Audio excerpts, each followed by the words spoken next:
열왕기 상하입니다. 현대 성경엔 둘로 나뉘어 있지만 원래는 하나의 책이며 앞에 나온 사무엘 하에서 이어지는 이야기입니다. 다윗은 이스라엘 지파들을 통일해 왕국을 세우는데요. 하나님은 그의 혈통에서 메시아 왕이 나셔서 열방에 하나님의 나라를 세우고 아브라함에게 하신 약속을 이룰 거라고 약속하셨죠. 열왕기는 다윗 혈통의 왕들의 긴 계보를 열거하는데요. 누구도 그 약속에 부응하지 못합니다. 오히려 그들은 이스라엘을 멸망으로 이끕니다. 열왕기는 5개의 주요 부분으로 구성되어 있으며 그 시작과 끝은 예루살렘에 집중되어 있습니다. 먼저 솔로몬의 통치와 성전 건축으로 시작해서 마지막 부분에서는 예루살렘의 멸망과 바벨론의 포로가 되는 걸로 끝이 납니다. 그리고 이 비극에 이르는 과정이 3부분으로 나뉘어지는데요. 어떻게 이스라엘이 두 왕국으로 분열됐고 하나님이 선지자들을 보내 이스라엘의 타락을 막으려 얼마나 애쓰셨으며 결국 이스라엘의 죄 때문에 바벨론 포로를 면할 수 없었음을 설명하죠. 1, 2장은 연로한 다윗이 아들 솔로몬에게 왕위를 물려주며 시작됩니다. 그가 솔로몬에게 남긴 마지막 말은 모세가 여호수아에게, 사무엘이 백성에게 한 것과 매우 비슷합니다. 언약의 계명에 신실하고 이스라엘의 하나님께만 충성하라는 명령이죠. 그러나 이 말은 뭔가 공허하게 들립니다. 이후 다윗과 솔로몬이 새 왕국을 견고히 하기 위해 정치적 암살을 공모하기 때문입니다. 출발이 좋지 않네요. 솔로몬이 가장 빛나는 시기는 하나님께 이스라엘을 이끌 지혜를 구할 때입니다. 그는 심지어 다윗의 꿈이었던 하나님을 위한 성전 건축도 해내죠. 여기서 이야기가 잠시 멈추고 성전 설계도가 자세히 묘사됩니다. 마치 토라에 나온 성막의 모습처럼 온갖 금과 보석, 천사와 과실수의 형상을 만드는데 모두 에덴 동산을 떠올리게 하는 상징들이죠.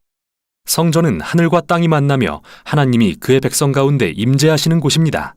그러나 솔로몬은 건축을 마치자마자 끔찍한 선택을 하고 결국 왕국을 무너뜨립니다.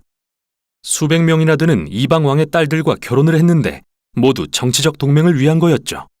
게다가 이방 신들을 받아들여 이스라엘의 우상 숭배를 불러왔습니다. 솔로몬은 그 후 막대한 부를 축적하고 거대한 군대를 만들고 심지어 모든 건축 사업에 강제 노역까지 실시합니다. 토라의 내용을 기억해 볼까요? 하나님이 이스라엘 왕들에게 주신 신명기 17장의 지침을 솔로몬은 철저히 어기고 있습니다. 죽을 때쯤 되어 솔로몬은 이집트의 바로왕을 닮아 있었습니다. 아버지 다윗이 아니라요. 다음은 솔로몬의 아들 르호보암인데요. 그는 자기 아버지와 똑 닮은 행동을 합니다. 권력을 향한 탐심과 욕망, 비극이 아닐 수 없습니다. 강제 노역으로 세금을 늘리려 하는 그에 맞서 여로보암이 이끄는 북쪽 지파들이 반기를 들고 일어나 그들만의 왕국을 세웁니다. 이제 이야기가 나뉩니다.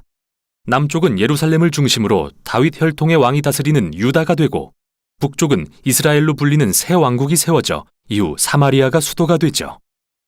여로보암은 새롭게 두 성전을 짓고 남쪽의 솔로몬 성전과 겨루기 위해 성전마다 금송아지를 놓고 이스라엘의 하나님이라고 합니다. 출애굽기 32장에 금송아지를 떠올리지 않을 수 없죠. 이때부터 이야기는 남북을 왔다 갔다 하며 두 왕국의 운명을 추적합니다.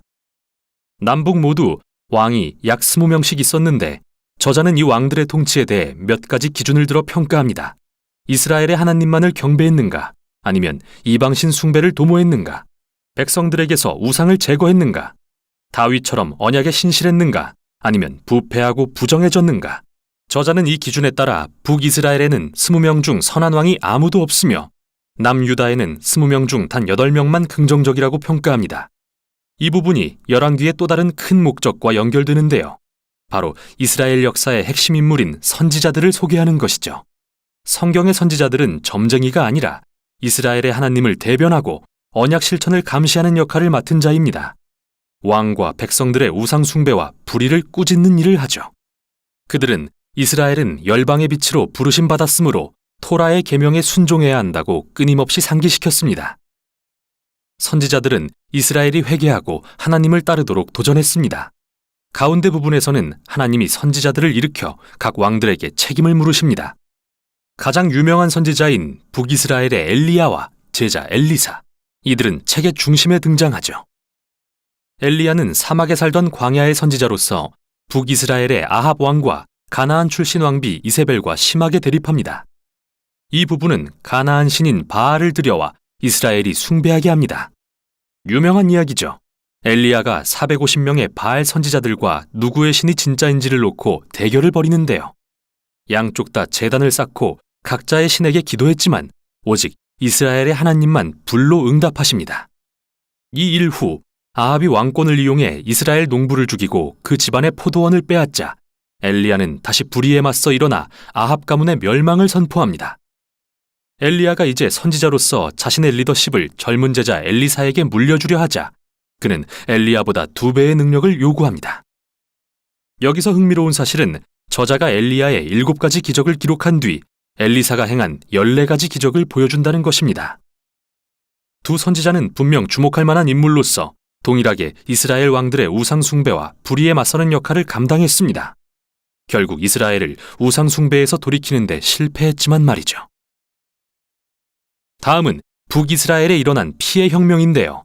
예후라는 왕이 아합 가문을 멸하는 사건으로 시작됩니다. 예후는 처음에는 하나님의 명령에 따른 거였지만 통제불능에 이른 그의 폭력성은 정치적 암살과 반역의 소용돌이를 일으키고 이스라엘은 회복할 수 없는 지경이 됩니다. 이후로 반란은 멈추지 않죠. 또 모든 왕이 이방신을 숭배하며 끔찍한 불의를 저지르고 결국 열왕기하 17장에 이릅니다. 악하고 거대한 제국 아수르는 북이스라엘을 침략하고 정복합니다. 수도인 사마리아는 함락되고 이스라엘 백성은 쫓겨나 고대 세계 곳곳으로 흩어지고 말죠. 17장이 중요한데요. 저자는 이야기를 멈추고 지난 일들에 대한 선지자적 묵상을 제공합니다. 그는 북이스라엘의 멸망이 우상 숭배와 언약에 불순종한 백성과 왕들의 불의 때문이라고 비난합니다. 하나님은 그들의 결정이 초래한 결과를 직면하도록 하신 것입니다. 책의 마지막 부분은 홀로 남겨진 남유다에 대한 이야기입니다. 여기에는 매우 영웅적인 왕들이 등장하는데 한 예로 히스기야는 아수르 군대가 예루살렘을 위협할 때 하나님을 신뢰합니다. 또 요시야 왕은 성전에서 잃어버린 율법책을 발견한 후 그것을 읽고 회개합니다. 그리고 종교개혁을 단행해 우상 숭배와 가나안의 영향력을 제거합니다. 그러나 유다는 이미 너무 멀리 와버렸습니다.